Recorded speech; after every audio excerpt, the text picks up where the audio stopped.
నమస్తే సార్, మాది మాధవరం గ్రామం దిగువ కంచరపల్లె మంచింటి రఘురామరెడ్డి నా పేరు. ఇక్కడ వచ్చిన భూమి వచ్చేసి 467 సర్వే నెంబరు, ఎకరా 22 సెంట్లు ఉంది. ఇది ప్రభుత్వ భూమి. దీన్ని కబ్జా చేయాలని మంచింటి నారాయణ రెడ్డి, మంచింటి రామలింగారెడ్డి ఇద్దరు కలిసి నిన్న దినమనగా 19వ తారీఖు మట్టి తోలుతా ఉన్నారు. మేము సమయానికి ఎవరు ఇండ్ల కాళ్ళు లేనందువల్ల మంచింటి వెంకటరామరెడ్డి ఇక్కడ తోలేదు మంచిది కాదు, దీన్ని ఆక్రమించద్దని ఆపుదల కోసం పోయినాడు. అతను పోయినాన్ని పట్టుకొని కొట్టేసినారు.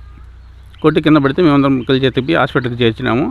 హాస్పిటల్లో ట్రీట్మెంట్ అయిన తర్వాత పోలీస్ స్టేషన్కి పోతే వాళ్ళు స్పందించడం లేదు. ఎస్ఐ రాత్రి 8:30 వరకు పెట్టుకొని కూడా వాళ్ళని అట్లా పిట్ల వదిలేసినారు.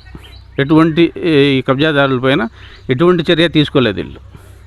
వాళ్ళకి టీడీపీ అండదండలు, పెద్దల అండదండలు ఉన్నాయనే ఉద్దేశంలో నిర్లక్ష్యం చేసినారు మాకు. దానివల్ల మాకు న్యాయం జరగదని చెప్పి 9:30కు వచ్చేసినాం. 9:30 దాకా వెయిట్ చేసినాము. మరి రేపు చూస్తాం కానీ ఇతన్నే మాట్లాడించడం లే సార్, ఎస్ఐ సార్ ఇతన్నే దెబ్బలు తిన్న ఇతన్నే మాట్లాడించటంలే. నువ్వు మాట్లాడదుండయి అంటాడు. ఇది ఎంతవరకు కరెక్టు?